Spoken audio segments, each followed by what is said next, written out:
Olá pessoal, tudo bem? Sejam muito bem-vindos a mais um podcast aqui, Solar Z Talks, gravado diretamente aqui do Solar Z Summit, na linda cidade de Fortaleza. E hoje nós vamos falar, sabe de quê? Também de inversores.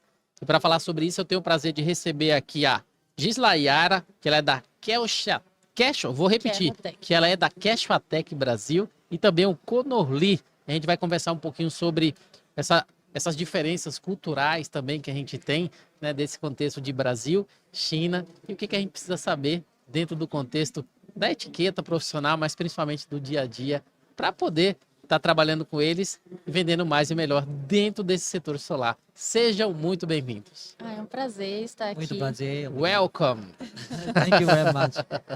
Seja muito bem-vindo, muito bom falar com vocês. Eu gostaria que vocês pudessem inicialmente falar para os aqueles que estão acompanhando a gente, um pouquinho da Cashwell, um pouquinho da empresa. Você falou para a gente bem no início que é uma empresa que tem pouco tempo que está no Brasil. Então, para a gente entender um pouco também desse contexto de você ser um novo entrante em um mercado diferente como o Brasil, diferente da China, né? E como tem sido principalmente para vocês, né, esse início aqui da empresa no Brasil.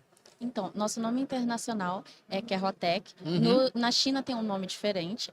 E também é uma outra diferença, né? Que às vezes as empresas, quando saem para o mercado mundial, eles mudam um pouco o nome. A gente está no mercado desde 88. A Kerro é dividida em 3 subempresas, né? No caso, o aplicativo que nós usamos nos nossos produtos é criado pela própria empresa Kerro, os inversores e os Nobrix.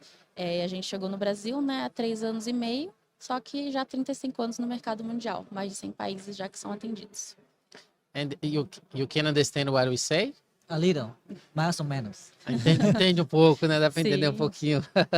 E dentro desse contexto você falou 3 anos e meio no Brasil, quais foram as principais dificuldades dentro desse contexto de fazer, né? No teu caso aí, fazer a mediação entre China e mercado brasileiro? Tanto para algumas pessoas da China, como muitas pessoas brasileiras, a cultura é muito diferente. E muitas pessoas, até entrar no mercado solar, nunca tinham tido esse choque cultural tão grande. Um exemplo é a forma de pagamento, como criar contratos funciona, é bem diferente. E se você não estiver preparado, às vezes você pode ter muitos ruídos. Você pode, às vezes, achar que o chinês está de má vontade ou vice-versa, mas, na verdade, é só um ruído de comunicação, né, pelas diferenças culturais. E o ideal é você ter alguma empresa que possa fazer essa intermediação, ajudando um lado que tem uma cultura totalmente diferente nesse contexto e também fazendo essa intermediação com o que há de diferença aqui no Brasil, até porque a gente sabe, Brasil, imposto, taxação, a gente sabe que aqui é um outro patamar, né? Qual que vocês indicariam e como que vocês estão fazendo para eliminar exatamente esse ruído? Assim, para a empresa chinesa, do lado chinês, é sempre muito bom você ter a ajuda de advogados, de uma empresa que tem várias empresas que são especializadas, né, nessa área de importação, exportação, sobre leis trabalhistas, que são diferentes. Então, se a empresa tiver a ajuda de alguém que entenda muito bem dessa parte, é muito bom. E pro brasileiro, você perguntar, às vezes não ter a vergonha de perguntar, isso é normal no seu país, é assim que acontece ou não. Por quê? Porque às vezes você pode achar que é uma falta de educação, uma má vontade, mas é só que realmente a pessoa não está acostumada ao seu jeito de trabalhar. Então, assim, sempre comunicar ou perguntar mesmo, vocês trabalham assim no seu país? Que a gente faz um pouco diferente. E assim, ter a paciência de ouvir e a paciência de explicar que você está em um contexto cultural diferente. Fala um pouquinho pra gente, né? Você falou empresa chinesa, né? Agora vocês têm o escritório em Sorocaba. Fala um pouquinho pra gente qual que é a estrutura, a partir do momento que a empresa na China, a estrutura na China e também a estrutura no Brasil, nesses últimos 3 anos e meio que vocês estão aqui. Na China, nós temos, né, 4 fábricas. A quinta está em construção. A gente fica numa região litorânea chamada Xiamen. Então, a parte boa é que na região mais sul da China, o clima é um pouco mais parecido com o clima brasileiro, no geral. Já no norte é muito mais frio. E por isso, eles já têm uma preocupação, né, há muitos anos de, por exemplo, lidar com maresia, porque era um problema que na própria cidade de Xiamen tinham. Então, quando chegou no Brasil os produtos, as pessoas estavam preocupadas com essa proteção e a gente já trabalha com isso, né, por na China ter o mesmo problema. Lá também tem o problema da maresia. Então, no Brasil, nós estamos em Sorocaba, porque é uma cidade assim mais tranquila, está bem perto de São Paulo. Então, se o cliente quiser vir nos visitar, é um lugar fácil de visitar. E também para a gente fica bem fácil ir para São Paulo e para os lugares mais perto, né? Mais perto para participar de qualquer reunião que aparecer por lá. E no teu caso, você começou com a empresa desde o início que ela veio para o Brasil? Como foi também a escala referente ao seu trabalho? Então, não, eu estou na empresa há pouco mais de um ano, a empresa está há 3 anos no Brasil. Só que no começo a empresa chegou, estava no meio da pandemia, eles estavam Sim. com uma equipe toda chinesa, muita gente trabalhando, home office da China com o Brasil. Porque qual era o problema? Eles estavam com medo de já contratar uma equipe toda brasileira e piorar a pandemia Sim. e talvez ter que voltar atrás com o trabalho, então não seria bom. Quando eles viram que a pandemia estava melhorando, eles sabiam que, nossa, gente, no caso, que poderiam abrir realmente uma sede em Sorocaba para o Brasil e contratar brasileiros. Igual a gente já tem nosso pós-venda no Brasil, então é uma coisa positiva que a gente pôde fazer após, né, o fim realmente da pandemia. E o que fez vocês escolherem Sorocaba? Alguém já tinha... O Conan já tinha visitado Sorocaba? I will answer this for you. Eu vou responder essa para o Conan, porque eu também perguntei. Eles conheciam algumas empresas multinacionais que estavam em Campinas ou em Sorocaba. Em Sorocaba, eles têm muitas empresas chinesas.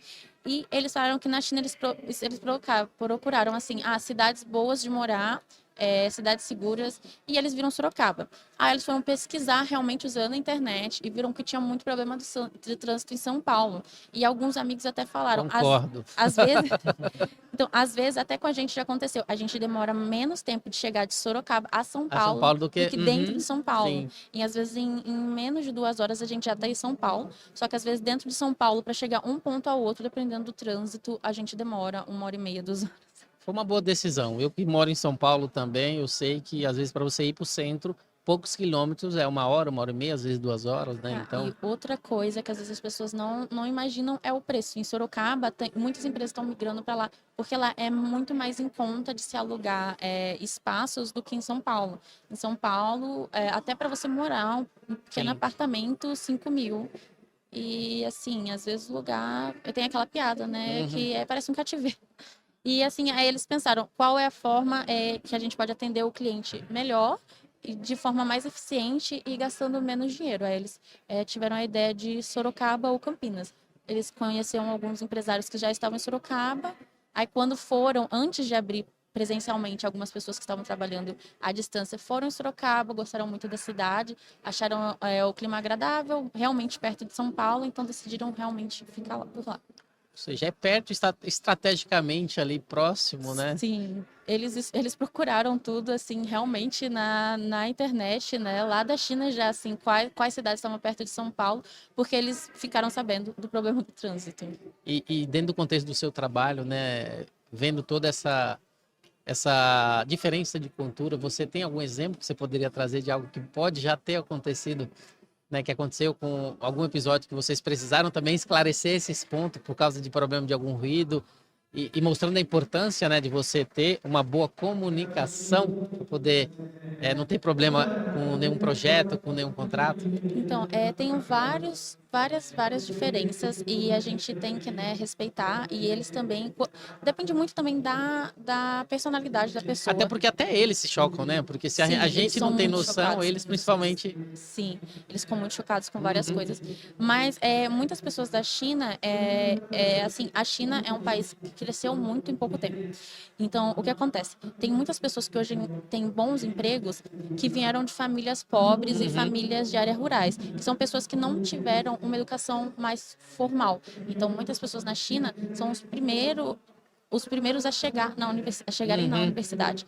Então, às vezes, o próprio chinês, assim, nunca teve o contato com uma pessoa de fora e hoje em dia ele, né, estudou e conseguiu chegar em um bom emprego, né, principalmente na área do solar, e eles não estão preparados, né, para lidar também com uma pessoa de fora.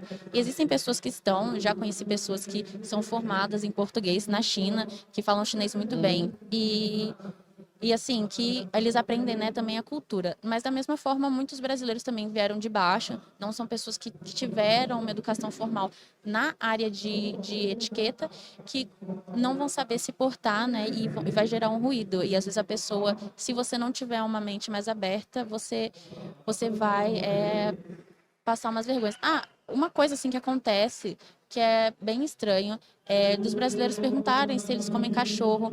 E não, a maioria não come cachorro. Seria a mesma coisa, assim, por exemplo, em algumas áreas do Brasil, uma outra pessoa come gambá. Seria como se todo mundo te Uhum. parasse para perguntar se você comeu um gambá hoje. E assim, você ia achar que a pessoa Sim. é meio estranha. Então, assim, quando as pessoas ficam perguntando, você come cachorro?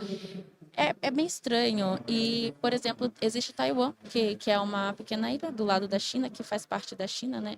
Que lá tem muitos vegetarianos, que também. Então, assim, a comida é diferente, mas são pessoas normais, né? Então, assim, e o jeito que a pessoa pergunta também, às vezes, pode gerar um desconforto. Você perguntar com curiosidade, ok. Você perguntar de forma ofensiva é muito desagradável. Eu mesmo, o próprio brasileiro passa por isso também quando ele vai para fora, né? Porque as pessoas só acham que o Brasil é só carnaval, é só isso, é só aquilo. E eu vejo muitos deles falando que também se ofendem, né? Mas a gente precisa Sim, também ser comedido nesse sentido de ter sim. a certeza que a gente precisa ter a educação necessária e senão a gente vai perder um excelente negócio, um excelente contato, pode perder muitas coisas por não ter se preparado para isso. Então, uma das coisas que também que acontece, tanto do lado brasileiro quanto do lado chinês, que quando você pega, principalmente livros mais antigos de etiqueta para negócios, é saber como convidar para um jantar. Quando você vai convidar uma pessoa, se você chega e pergunta, você tem alguma alergia alimentar? Você tem alguma preferência religiosa? Porque, assim, tanto o brasileiro pode ter a religião, quanto o chinês pode ter uma Uhum. religião ou alguma alergia alimentar. E pergunta assim, o que você está disposto a comer? Você já comeu comida brasileira? Você estaria disposto? E, assim, primeiro você pergunta, você conhece, depois você chama para um jantar. Assim, porque o que você gosta muito, a outra pessoa não pode gostar. Não é só questão de cultura, mas, por exemplo, eu posso te chamar para ir para um lugar e pode ter camarão e peixe só. E você pode ser uma pessoa alérgica a Uhum. camarão. E assim, e também teve um caso que não tem tanto a ver com essa parte, mas eu lembro de uma pessoa que era uma empresária muito poderosa, ela é de outro país, e ela estava no Brasil e ela foi ser entrevistada por uma brasileira. Essa mulher, que era uma empresária de fora, ela é vegana, ativista pelos animais na vida pessoal. A empresa não era uma empresa vegana. A apresentadora apareceu usando uma roupa toda de couro animal. E ficou um clima meio estranho, porque todo mundo da equipe sabia. E eles falaram Uhum. assim: se você pesquisar um pouco sobre a cultura da empresa, sobre a cultura do lugar, ela teria visto. Então passou uma impressão de que ela não se deu cuidado de pesquisar sobre quem ela estava entrevistando. Então, a mesma coisa, se você for convidar um chinês, pergunte se ele já comeu comida brasileira. E eles topam comer qualquer coisa, até por educação. Lá é bem visto você aceitar a comida e eles comem mesmo se eles não gostarem. Uhum. Então, assim, não é que eles gostam de tudo, eles vão experimentar. Mas pergunta se a pessoa tem alguma alergia, alguma preferência. Sempre importante. Excelente. Vamos falar com o Condor um pouquinho, que eu queria Uhum. entender um pouco sobre os próprios inversores, né? Se ele poderia primeiramente responder por que o Brasil, né? Já que a empresa tem pouco tempo que veio para cá, Uhum. e principalmente quais são os diferenciais, né, dos produtos que a Kerro traz dentro do contexto investidor no setor solar. Okay, Connor, now it's your turn. You want to know what is your or differential in the investors and why do you choose Brazil? Why we Okay. are in Brazil? Okay, I will first answer the question why we come to Brazil. So, first of all, Brazil is a very is a very big country with big populations. Uhum. We have more than 0.2 billion people here. It's Sim. the biggest country in Latin America, and is also a leading country in economic development in whole Latin America. So that's why we come to Brazil, because we believe Brazil has a big potential for solar and renewable energy. So that's why we come to here. And then, what is the difference for Kehua compared with others? First thing I will say, for Kehua, we are one of the oldest inverter manufacturers existing in the market, because our company was established since 1988. So far we already have 35 years experience for manufacturing inverters. So this is something we have the most difference with others. The second thing is we are very proud. KFY is one of the leading manufacturers in solar inverter in the world, because we are one of the first company went to stock exchange market in China at the 2010. So at that time, I think only there are two companies went to stock exchange market. One is KFY and another one is another very famous leading brand in the market now.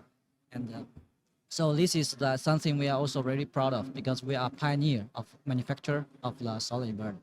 So this is the second thing, we're different with others. And the third thing I will say, this is the technology KFY have. For now, KFY is in Brazil, we are selling more solar inverters and the solar equipment for the solar energy. But this is just for now. For future, KFY already prepared for the storage time come, because right now, as we know, more and more solar energy get access to the grid systems, and this grid, they are getting weak because of a lot of solar energy come to the grid. So how we can make this old grid infrastructures become stronger in future? I think they will need a new system we call the energy or battery storage system.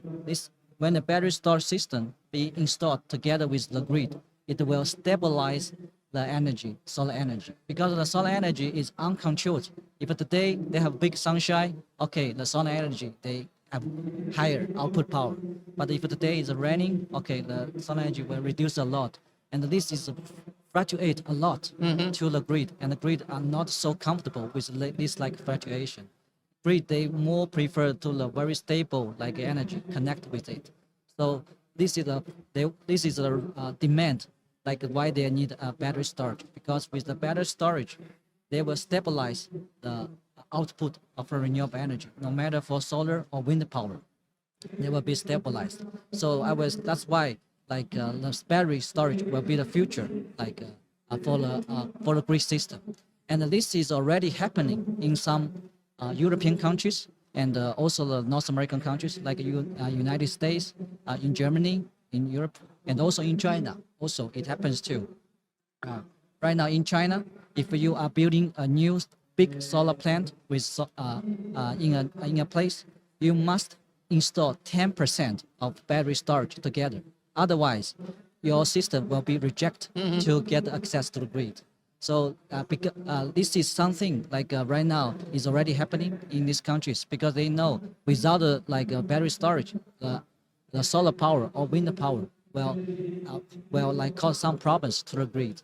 So that's why the government, local regulation, they are asking this battery storage is a must to be installed. So we believe this is also the trending for Brazil too. So that's why I'm saying this, because for KFY right now, we are not only prepared for the current demand for the market, but also we are prepared for the long-term future, for the battery systems. So probably a lot of audience, they aware in last year in Brazil, there's a big energy storage system was installed in Registro, São Paulo, with ISA CTEP, the Greek company. And actually, that system was provided by KFY. And we provide the PCS and the transformer, the whole complete system to the ISA CTEP. And this is the benchmark.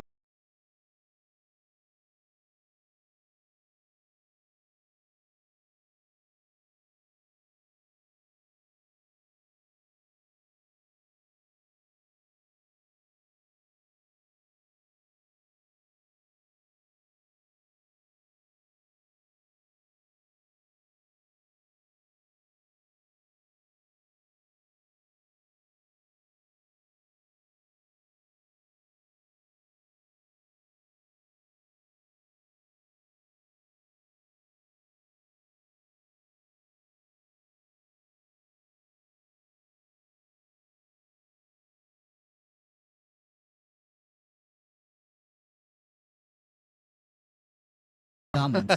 So we are right now we're doing some like calculation. Also, we are doing contacting with some local like factories to calculate if it's really like can provide economical, a better economical or a better like cost options to the Brazilian customers if we move the factory to Brazil.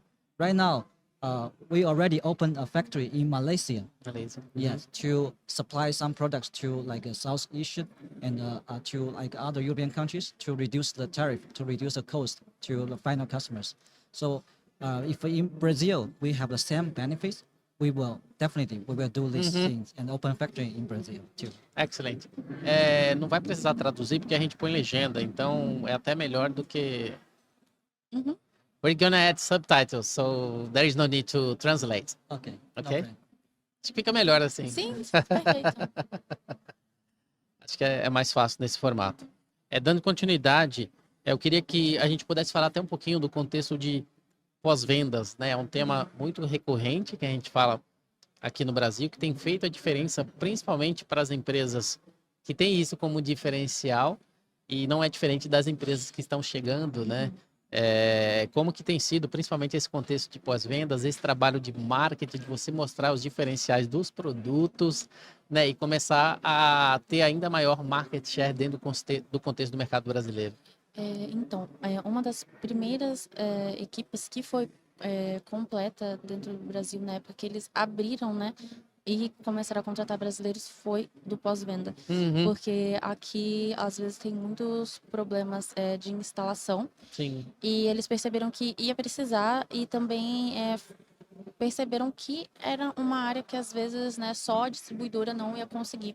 Então, também a gente tem a parte do pós-venda e de ajudar, né, de fazer cursos e treinamentos também para ajudar o instalador a fazer instalações melhores. Então, a gente está trabalhando nessas duas partes, tanto consertar o que é estragado, como evitar que se estrague. A gente tenta focar nessa parte também. E nesse texto do conserto ou manutenção, que às vezes podem ocorrer, como que funciona também em algum momento, se algum equipamento quebra, como que funciona a logística reversa, o descarte, né? Até porque a gente tem falado muito aqui de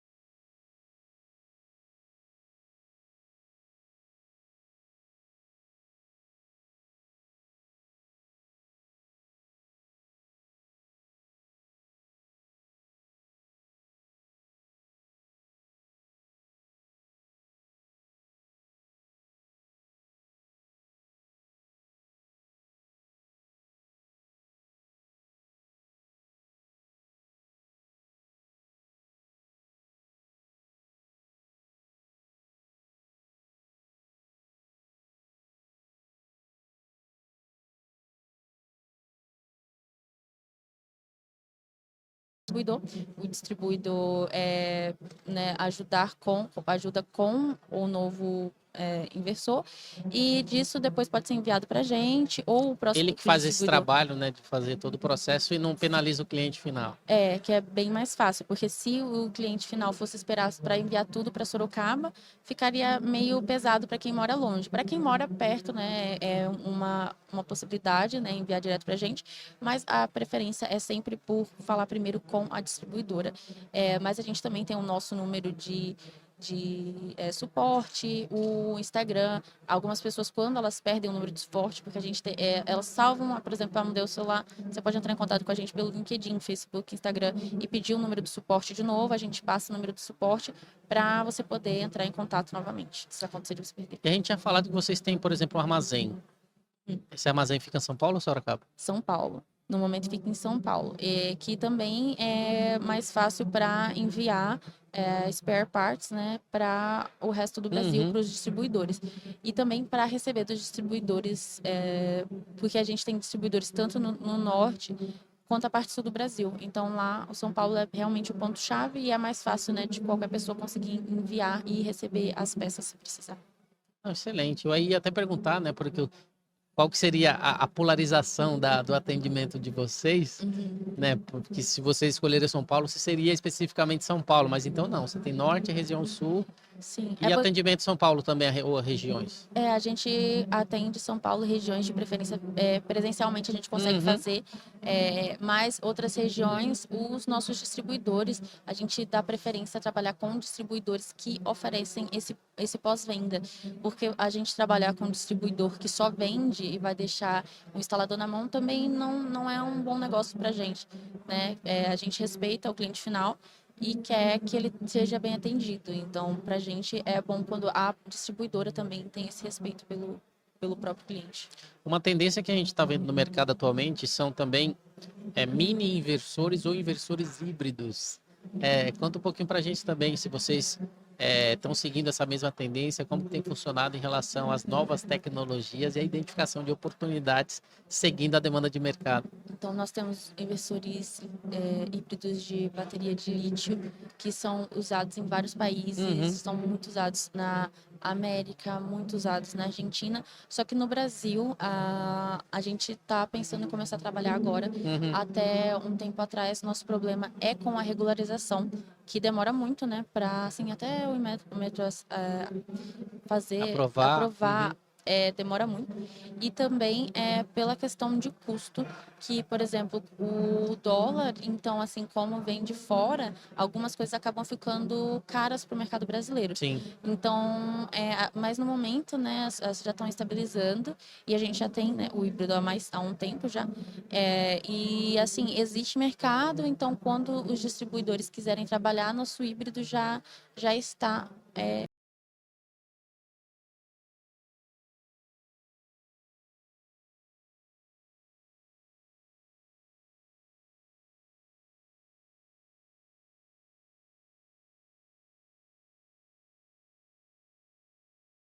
Trabalho que a Kerwa Tecnologia faz. Fala pra gente as redes, o que eles precisam fazer. Então, é só você procurar por Kerwa Brasil, nosso Instagram, nosso LinkedIn, vai achar nosso Facebook. Nós temos nosso site próprio também, em português. E também temos as redes dos outros países, porque a gente conhece algumas pessoas que atendem também em outros lugares da América Latina. Você também pode acessar em espanhol, em inglês e, por exemplo, alemão, outras línguas também no nosso site. Connor, final considerations to us. Final thoughts about our talking. First of all, I want to say thank you very much for the organization of SolarZ. It's a great pleasure and a great honor to join this talks. And also another things I want to thank for is it gives us a chance as not only an inverter manufacturer but also as one part of the China company who come to Brazil to try to contribute economics of countries for each other, because as we know right now at this moment the world is changing very fast. Yeah. 1 week ago, right now we are happy here, but at another part of world they are having fire, in Middle East.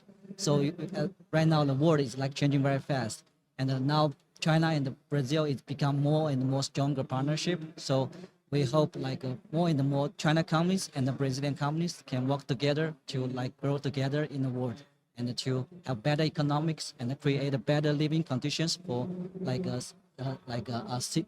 civils in both countries. So I would say this is solar industry is a very good beginning, but I believe as time goes on, more and more different industries between China and Brazil will work together and have a stronger partnership.